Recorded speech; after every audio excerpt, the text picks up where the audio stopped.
శ్రీకృష్ణుడనగానే మనకు ఎన్నో కథలు లీలలు గుర్తొస్తాయి కదూ. కాని ఆయన పక్కనే ఒక పర్వతంలా నిలబడిన ఒక అన్నయ్యున్నాడు, అపారమైన బలానికి మారుపేరైన వ్యక్తి. మరి ఆయన గురించి మనకు ఎంత తెలుసు? ఈరోజు మనం కృష్ణుడి నీడనుంచి బయటికొచ్చి తన అసమానమైన బలపరాక్రమాలతో చరిత్రలో నిలిచిపోయిన బలరాముడి కథ తెలుసుకుందాం. అసలు ఎవరి బలరాముడు? కేవలం కృష్ణుడి అన్నయ్య మాత్రమేనా? లేకపోతే చరిత్ర గతిని మార్చే శక్తి ఉండి కూడా తనకంటూ ఒక వేరే దారినించుకున్న యోధుడా? ఆయన బలం, ఆయన వారసత్వం, ఇంకా మహాభారతంలో ఆయన తీసుకున్న ఆ కీలక నిర్ణయాల వెనుకున్న అసలు కథేంటో ఇప్పుడు చూద్దాం. బలరాముడి కథ ఆయన పుట్టుకతోనే మొదలవుతుంది. అది చాలా అసాధారణంగా. ఇది కేవలం ఒక జననం కాదు, ఒక దైవిక సంకల్పం, ఆయన ఉనికిని కాపాడటానికి జరిగిన ఒక అద్భుతం. ఒక్కసారి ఆ పరిస్థితిని ఊహించుకోండి. దేవకి 8వ గర్భం తన చావుకు కారణమని కంసుడికి తెలుసు. అందుకే ఆమెకు పుట్టిన ప్రతి బిడ్డను కనికరం లేకుండా చంపేస్తున్నాడు. ఇక 7వ సంతానంగా బలరాముడి ప్రాణం కూడా ప్రమాదంలో పడింది. అక్కడే ఒక మహాద్భుతం జరిగింది. శ్రీమహావిష్ణువు తన యోగమాయను పంపించి దేవకి గర్భంలో ఉన్న ఆ పిండాన్ని వసుదేవుడి మరో భార్య అయిన రోహిణీ గర్భంలోకి మార్పించారు, ఎంతో సురక్షితంగా. అలా ఒక గర్భం నుండి మరో గర్భానికి ఆకర్షించబడటం వల్లే ఆయనకు సంకర్షణుడు అనే పేరు వచ్చింది. ఆయన జననమే ఒక రక్షణ చర్య అన్నమాట. అయితే ఆయన కేవలం వసుదేవపుత్రుడు మాత్రమే కాదు, దాని వెనుక ఒక పెద్ద దైవిక రహస్యముంది. బలరాముడు సాక్షాత్తు ఈ విశ్వాన్ని తన పడగలపై మోసే ఆదిశేషుడి అవతారం. ఆయనలో కనిపించే ఆ భూమిని కదిలించే బలానికి, ఆ అంతులేని సహనానికి కారణం బహుశా ఇదేనేమో. సరే, ఇప్పుడు బలరాముడి బాల్యం వైపు వెళ్దాం. ఆయన అసమానమైన బలం లోకానికి ఎలా తెలిసిందో చూద్దాం. ఆయన తన శక్తిని ప్రదర్శించడం ఇక్కడునుంచే మొదలైంది. బలరాముడే ఆయుధం చాలా ప్రత్యేకమైనది. అదేదో దివ్యాస్త్రం కాదు, ఒక సాధారణమైన హలం, అంటే నాగలి. అందుకే ఆయనకు హలాయుధుడు అని పేరొచ్చింది.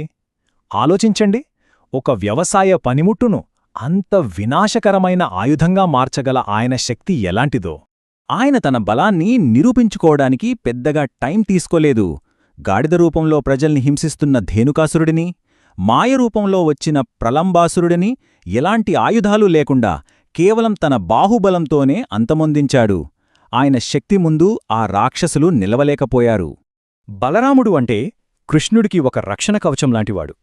కంసుడిని వధించడానికి మధురకు వెళ్ళినప్పుడు అక్కడ అప్పటిదాకా అజేయులుగా ఉన్న చాణూరుడు, ముష్టికుళ్లాంటి మల్లయోధులను తన అపారమైన బలంతో ఎదుర్కొని కృష్ణుడి విజయంలో ఒక కీలక పాత్ర పోషించాడు. బలరాముడు కేవలం యోధుడే కాదు, ఆయన గదాయుద్ధంలో సాటిలేని గురువు. ఒక యోధుడి గొప్పతనం తను పోరాడటంలోనే కాదు, గొప్ప యోధులను తయారు చేయడంలో కూడా ఉంటుంది. అలా ఆయన వారసత్వం మహాభారత యుద్ధ గతిని శాసించింది.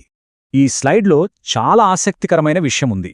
మహాభారతంలో 2 అత్యంత శక్తివంతమైన గదాయోధులు ఎవరు?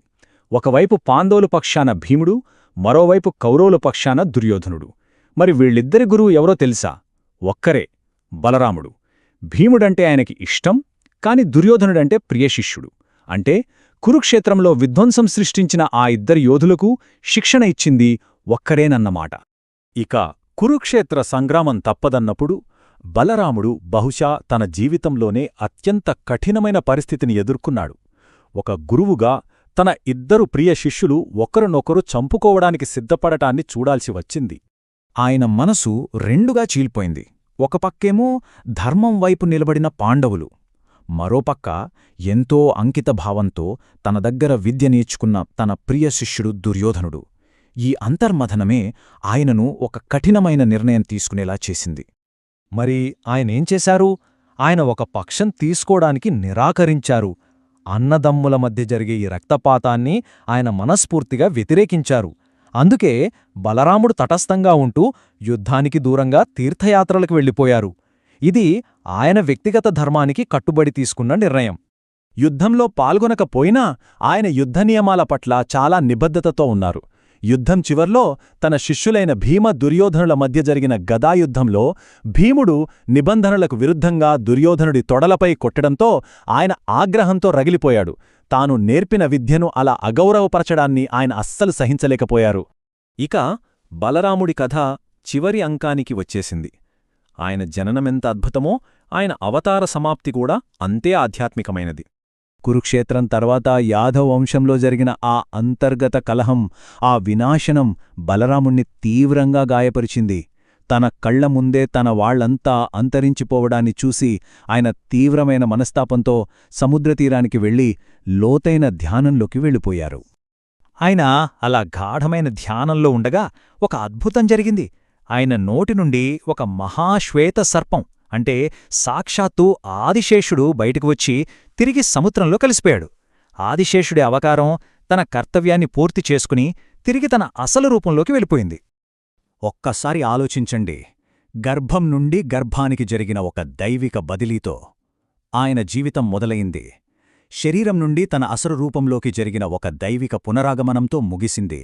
ఇది బలం, ధర్మం మరియు విధేయతల మధ్య నలిగిపోయిన ఒక